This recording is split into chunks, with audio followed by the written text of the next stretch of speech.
అందరికీ జై భీమ్. నేను Rajesh Mahasena. Welcome to Mahasena media. సంవత్సరం క్రితం ఒక గల్లీ కార్యకర్త బెట్టింగ్ ఆడి ఆ బెట్టింగ్లో డబ్బులు పోవడం ద్వారా పురుగుల మందు తాగి చచ్చిపోయాడు. అండ్ ఇది ఎప్పుడు అనుకుంటున్నారు? కరెక్ట్గా 1 year ago. అదే మా సాక్షి మీడియా నుంచి విలేకర్ గారు, జర్నలిస్ట్ గారు ఎవరు మాట్లాడుతున్నారు. ఏం మాట్లాడుతున్నారు చూద్దారండి. పల్నాడు జిల్లా సత్తెనపల్లిలో టీడీపీ జనసేన వేధింపులకు మరొకరు బలయ్యారు. పోలీసుల వేధింపులు తాళలేక గడ్డి మందు తాకి ఆత్మహత్య. ఈ సోది మాటలు మీరు బయటికి సాక్షి వాళ్ళు, జర్నలిస్టులు ఏమైనా చెప్తారు. ఇక్కడ బాధితుడు వస్తాడు, వాళ్ళ నాన్న వస్తాడు. వాళ్ళ నాన్న ఏం చెప్పాడు, బాధితుడు ఏం చెప్పాడు వినండి.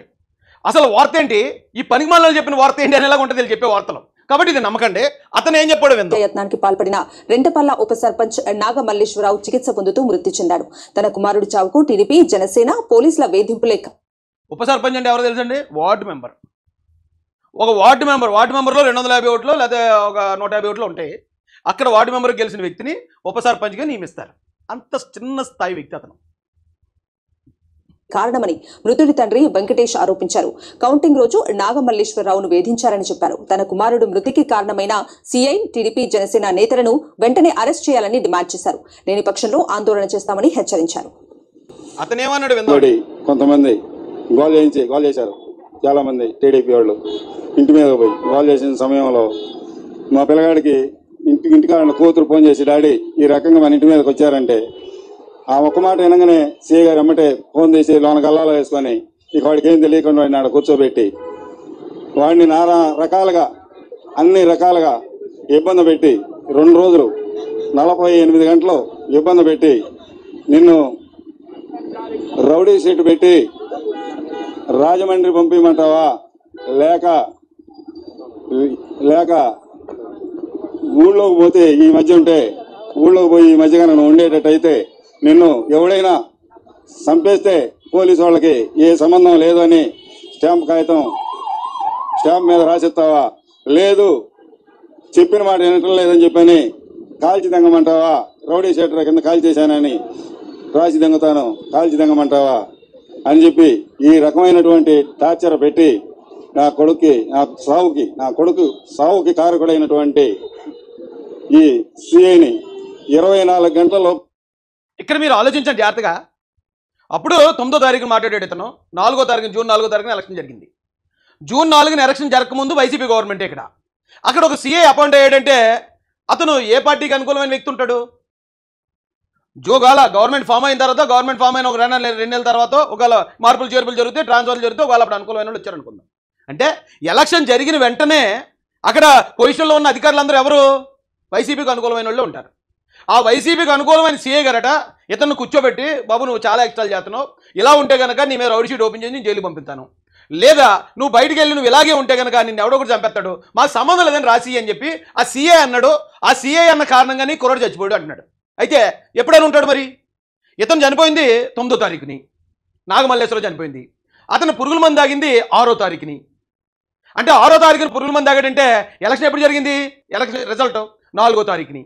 అంటే 4వ తారీఖున ఏమైనా గొడవ జరిగిందా? 5న గొడవ జరిగిందా? ఎప్పుడు గొడవ జరిగితే పోలీసు వాళ్ళు అతను కూర్చోబెట్టి ఎప్పుడు అడిగారు, ఎప్పుడు బెదిరించారు ఇది? లేదా ఎలక్షన్ రిజల్ట్ ముందే జరిగిందా?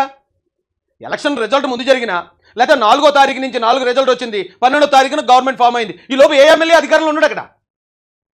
కాబట్టే ఈ పెద్ద ఆయన ఏమంటాడంటే సీఐ చేశాడు. ఆ సీఐ ఎవరు? వైసీపీ వేసిన సీఐ. ఇతను బెట్టింగ్ ఏం చేశాడు? వైసీపీ వాళ్ళు మాటలు నమ్మి బెట్టింగ్ చేశాడు, డబ్బులు పోగొట్టుకున్నాడు. ఇది ఆ రోజు అతను చెప్పిన మాట. మీకు అర్థమవుతుందండి? కేవలం వైసీపీ వాళ్ళు చచ్చిపోతే వైసీపీ వాళ్ళు వెళ్ళి విగ్రహాలు పెడతారు, వాళ్ళకి దండలు వేస్తారు. ఏమంటే అది అయిపోయింది కదా విగ్రహావిష్కరణ. ఇక విగ్రహావిష్కరణ విషయానికి వద్దారండి. ఇక్కడ మళ్ళీ ఇదే పెద్ద ఆయన ఆ రోజు నేను అప్పుల పాలైపోయి అప్పులు ఎలా కట్టాలో తెలియని పరిస్థితుల్లో నాగమల్లేశ్వరరావు ఆత్మహత్య చేసుకున్నాడు. ఈరోజు ఈ పెద్ద ఆయన వచ్చి సంవత్సరం తర్వాత విగ్రహం ఏదో ఈ దేశం కోసం ఏదో ప్రాణాలు అర్పించినట్టు అతనికి విగ్రహం పెట్టి ఏమంటాడో సార్ వినండి. ఆ సమస్య ఏదో తీర్చుకుంటాం. ఇప్పుడైతే మాత్రం నాకు ఒకే ఒక కోరిక, నా బిడ్డ విగ్రహావిష్కరణకి వస్తున్నటువంటి నా చుట్టాలు కానివ్వండి, నా పార్టీ కార్యకర్తలు కానివ్వండి, దాదాపుగా ఒక 30,000 మందికి నేను ఇన్విటేషన్ చెప్పుకున్నాను. ఆ మాట ఎందుకే చనిపోయిన వ్యక్తి ఎవరు? ఒక వార్డు మెంబరు. ఆ వార్డులో 250 మంది ఉంటారు. ఇతనికి ఎక్కడి నుంచి 30,000 మంది వచ్చేస్తున్నారు? 30,000 మంది ఎక్కడి నుంచి వస్తున్నారు? అప్పులు అయిపోయిన ఏళ్ళు 30,000 మందికి భోజనాలు ఇప్పుడే అరేంజ్ చేయడం, చచ్చిపోయినప్పుడు లేదు, దినకార్యం అప్పుడు లేదు. సంవత్సరం తర్వాత విగ్రహం పెట్టేయడానికి డబ్బులు వచ్చాయి, 30,000 మందిని పిలిచేయటం, 30,000 మందికి భోజనాలు పెట్టడానికి ఎక్కడి నుంచి వచ్చింది ఫండింగ్? ఏ కారణం చేత వచ్చింది ఫండింగ్? 30,000 మందిని పిలిచేటట్టు ఇప్పుడు. మరి ఇదంతా గొడవలు క్రియేట్ చేయడానికి ఇంటెన్షనల్గా వైసీపీ వాళ్ళు వెనకుండి వీళ్ళతో ఈ ఆట అంతా ఆడిస్తున్నట్టు క్లియర్గా తెలిసిపోతుంది కదండి. ఎంతో తెలిసిపోయినా అక్కడికి వెళ్ళి ఏదో ఒక గంజా ప్యాకెట్ ఇస్తారనో లేదా ఇంకోటి ఏదో ఓ మందు ప్యాకెట్ ఇస్తారనో అక్కడికి వైసీపీ జెండాలు పట్టుకుని వెళ్ళిన వాళ్ళ పరిస్థితి ఎలా ఉంది తెలుసా? చెప్తాను రండి. ఇక చూడండి, కుర్రడు తొక్కేహారో లేకపోతే మరి ఏం చేశారు తెలియదు, బతుకున్నాడు చచ్చాడు కూడా తెలియదు. ఈడెంకా వయసు చిన్నది, ఆడేం తప్పు చేయలేదు, ఆడేమీ బెట్టింగ్ ఆడలేదు, ఎక్కడ 4 కోట్లు 5 కోట్లు దొబ్బట్లేదు, ఆడేం అప్పులైపోలేదు. కానీ సంకన ఆగిపోయాడు. ఆడు పోవడం కదా, ఆడు కుటుంబం కూడా రోడ్డున పడ్డది. ఏంటి కారణం? ఏంటి? వైసీపీ వాళ్ళు చేసిన ప్రోద్బలం. ఈరోజు ఒక కుర్రోడిని బలవన్ మరణం, అడిగాడు చచ్చిపోలేదు, నాగమల్లేశ్వరరావు. ఆ చచ్చిన వ్యక్తి పురుగుల మంది తాగి తనకు చేసిన తప్పుకు ప్రాయశ్చిత్తంగా చచ్చిపోయాడు. వీడేం తప్పు చేశాడు? ఇలా కుటుంబం ఏం తప్పు చేసింది? జగన్ రెడ్డి గారు మీ రాజకీయాల కోసం ఎందుకు ఇలా బలిచ్చేస్తున్నారు జనాలు? మీరు ఇంకా ఎన్ని ప్రాణాలు తీస్తారు? మీరు ఎవరో తను చేసిన తప్పుకు తాను ప్రాణం తీసుకోవడం ఏంటి? దానికి కారణంగా సంవత్సరం తర్వాత ఇప్పుడు 2 ప్రాణాలు బలిపెట్టడానికి ఎవడిచ్చాడు హక్కు మీకు? చూడండి, కుర్రలు లేవట్లేదు, వాళ్ళు లేపులేని కళ్ళు తెరిసే ఉన్నాయి, లాక్కుపోతున్నారు. పట్టించుకునే నాదుడు ఉండడం. ఇలా బతుకున్నంతసేపు జగనన్నా లేకపోతే ఇంకొక అన్నా అని ఎగరటానికి పనికొస్తారు వీళ్ళు.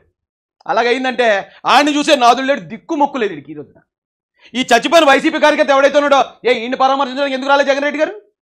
అప్పుడేగా చచ్చిపోయాడు, మీరు అక్కడే ఉన్నారు కదా. ఈయన ఎందుకు ఇలా అనాథలాగా ఎందుకు వదిలేరు హాస్పిటల్లో? ఆ ఎవడొచ్చి తట్లు లేపుతున్నాడు, రే ఆ తట్లు లేపుడు ఎవడైతే ఉన్నావో రేపు నువ్వు కూడా అలాగే పడుకుంటావు, ఇంకొకటి వచ్చి లేపుతాడు నిన్ను. మీరు మారపోతే ఇప్పుడు కూడా, ఇప్పుడు నువ్వు ఇంకొకటి లేపుతున్నావా, రేపు నిన్ను లేపుతాడు, నీ పిల్ల ఎడుతుంది, నీ తల్లి ఎడుతుంది. తాగిపోతే అదవల్లరా, తాగేసి గంజా వేసి ఎవడికి వచ్చినట్టాడు మీరు రౌడీని చేసుకుంటే పండరా. ఇక ఇలాగే ఉంటుంది. మీరేమో టీడీపీ కార్యకర్తలు ఏమైనా పీకరా, లేకపోతే జనసేనలు పీకరా? తొక్కి పెట్టిన 6 తీసేత్తరాలు జోలికి వెళ్తే సచ్చేది మీరే. మళ్ళీ మీకో విగ్రహం సంవత్సరం తర్వాత వస్తుంది, ఆ విగ్రహావిష్కరణలో బాగా ఇక వాళ్ళు లేపుతున్నాడు కదా, ఈ 4 రోజులు లేపుదాం మనం. ఏమంటే దాంతోపాటు ఓ ముసలాయన ఆ పక్కన ఎక్కడ ఉన్నాడట, గుద్దేసిపోయారు. ఆ పక్కన పడున్నాడని ఇంకా కదులుతున్నాడు అతను. అక్కడ ఈ వైసీపీ సైకోలు ఉన్నారు, వాళ్ళందరూ చుట్టూ తిరుగుతున్నారు.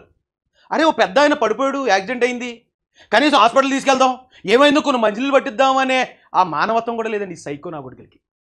అతను అలా కదులుతుంటే వదిలేశారు అంతే, అలాగా అలా కళ్ళ ముందు. కానీ వీళ్ళు చెప్పే సొల్లు కబుర్లు ఏంటి? సంవత్సరం క్రితం ఒకరు చచ్చాడు, ఆడికి నివాళులు అర్పించడానికి వస్తున్నాం అనేది వీళ్ళు చెప్పే సొల్లు. కళ్ళ ముందు ఇద్దరు చచ్చిపోతున్నారు, సొంత పార్టీ వాళ్ళు. ఏం జరుగుతుందండి ఈ రాష్ట్రంలో? ఎక్కడ పోతున్నాం మనం? ఎటు పోతున్నాం మనం? ఒక ప్రాణం కళ్ళ ముందు పోతుంటే కనికరం లేని ఎదవలో సంవత్సరం క్రితం ఆత్మహత్య చేసుకున్న వాడి మీద ప్రేమ చూపిస్తున్నారా? ఆడికి విగ్రహం పెట్టానుగా, ఆ విగ్రహం ఓపెనింగ్కి మొత్తం వైసీపీ శ్రేణులని తరలు వస్తున్నాయా?